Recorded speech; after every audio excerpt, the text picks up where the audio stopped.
What? What? What? I got a 141 and 2/3 chance of winning at Sacrifice. Woo! Wrestling Podcast. Let's go to start with this. He is broken in half. And you are just a buck-toothed Nepo baby who ate dog food for a weird old man. Yeah. Just when they think they got the answers, I change the questions. Did he do it? Cover! Oh, and a kick out. Unbelievable. I will never retire. I'm too hot to handle and too cold to hold. And I am the Macho King Randy Savage. Shut your mouth, you thong-wearing fatty. It's me, Austin. Whoa! Bang! Jacob 5'2" is all gas. No brakes with it. Yada mean fire.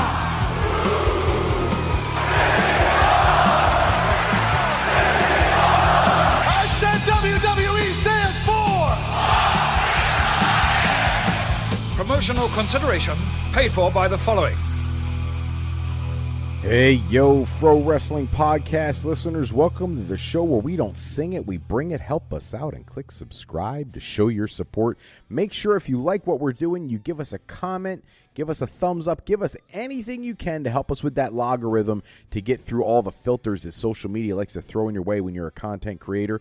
Hey, look, are you sick and tired of dropping $60 to $100 for the latest and greatest wrestling video games? Stop immediately. Go to Wrestler Unstoppable, available totally free. Create a wrestler, sign contracts, get into storylines, headline PLEs, even build your own corporation from the ground up. All included in Wrestler Unstoppable, available now, totally free. App.wrestlerunstoppable.com. While you're there, look up Odin Maximus. That's my avatar.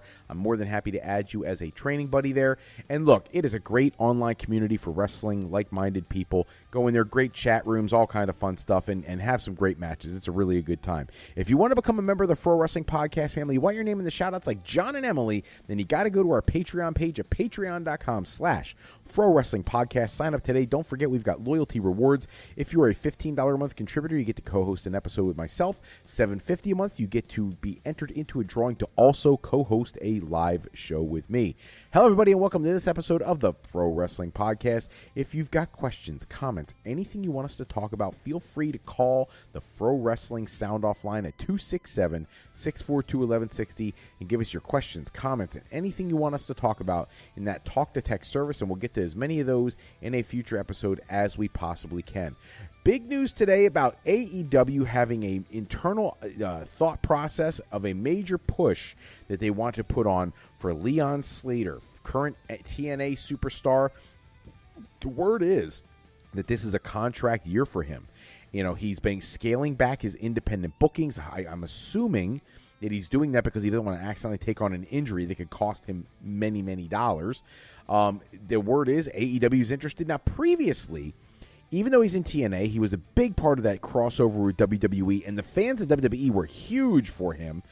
He and Javon Evans had some great stuff going on, and it was kind of like a foregone conclusion that he'd be coming to WWE as soon as his contract was up in TNA, but now it sounds like that may not necessarily be the case.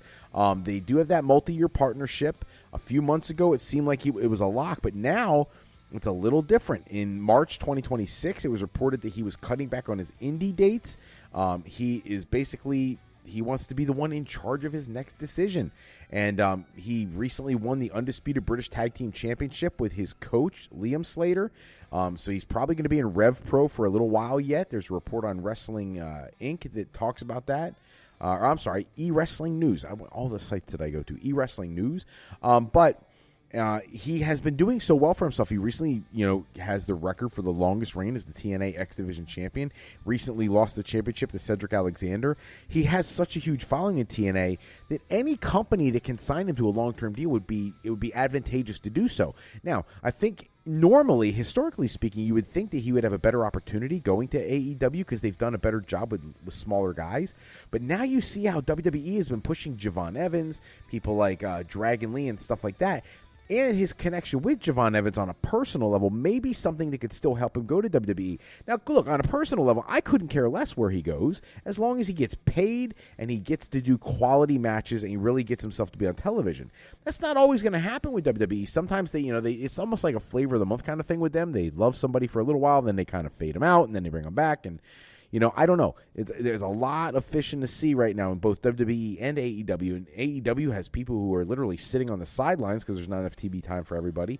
WWE, their pay-per-views are getting fewer and fewer matches, so there's not as many pay-per-view opportunities. They don't do as many house shows nowadays, even though they are bringing some back this summer, courtesy of the efforts of Cody Rhodes. But not sure where he's going to end up. I would have, if you would have asked me 2 months ago, I'd have been like WWE, no questions asked.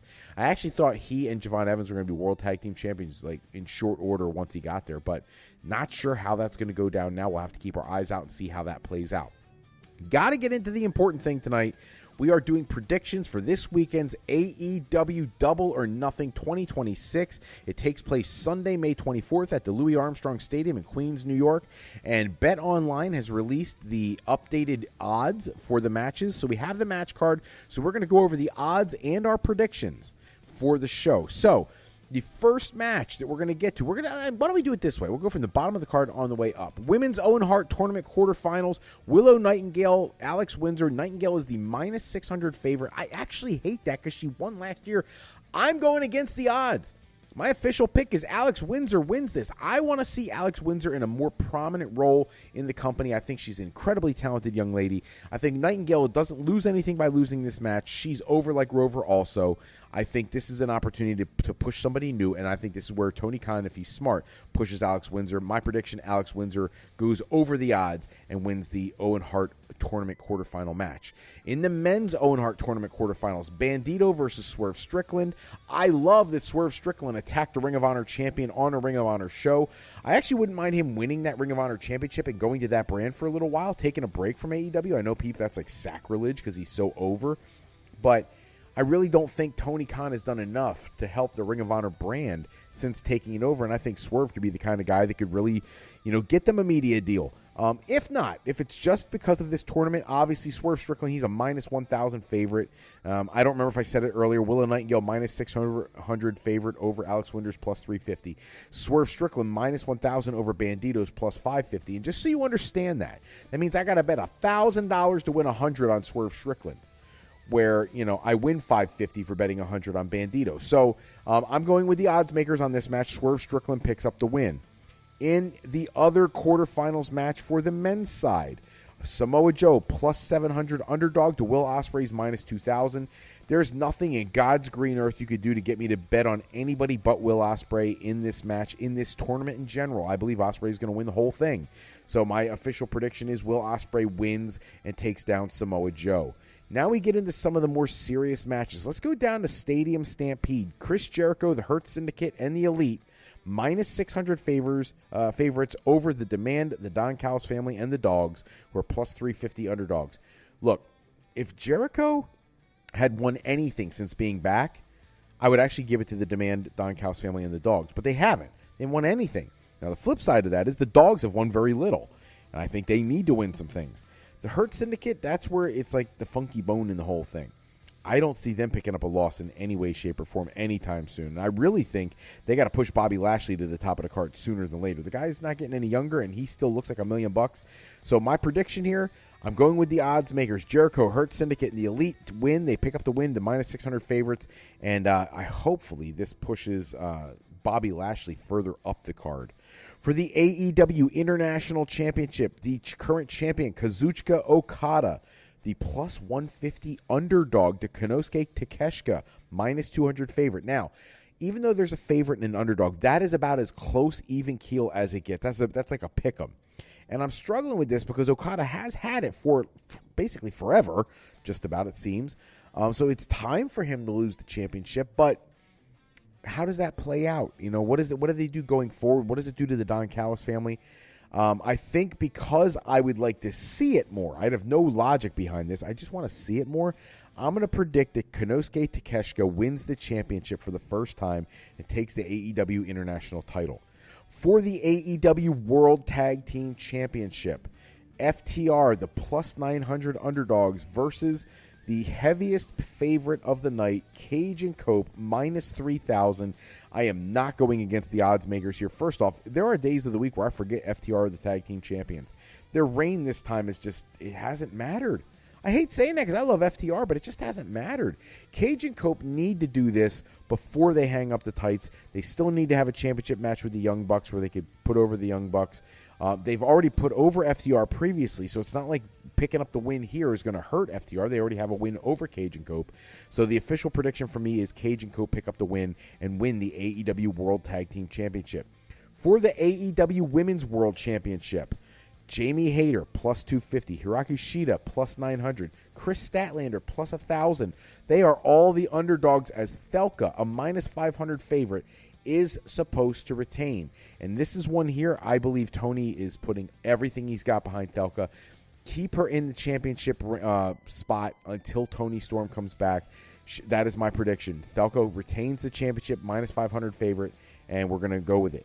The shocking one to me, for the AEW World Heavyweight Championship, MJF, the plus 250 underdog to Darby Allin's minus 400 favorite. Now, here's the thing.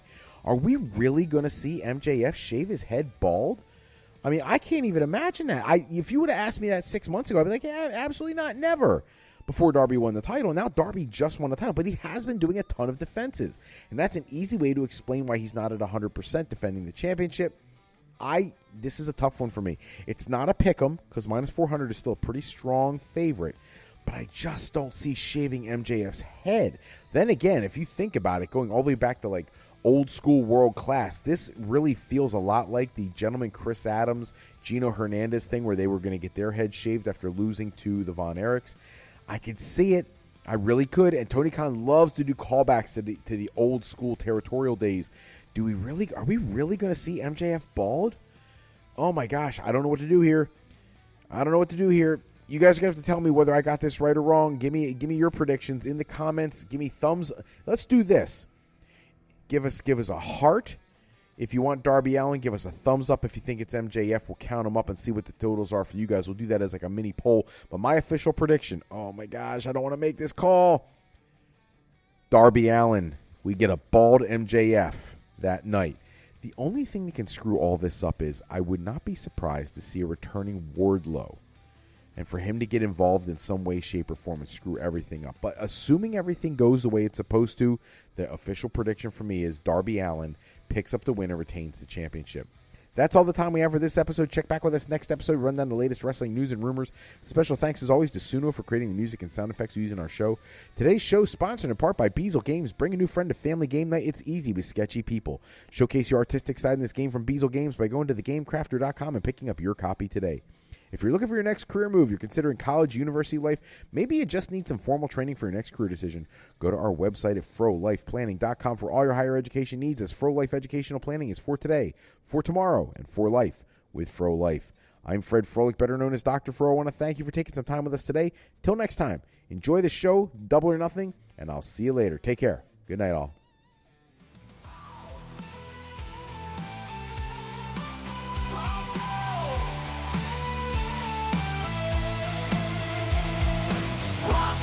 Podcast.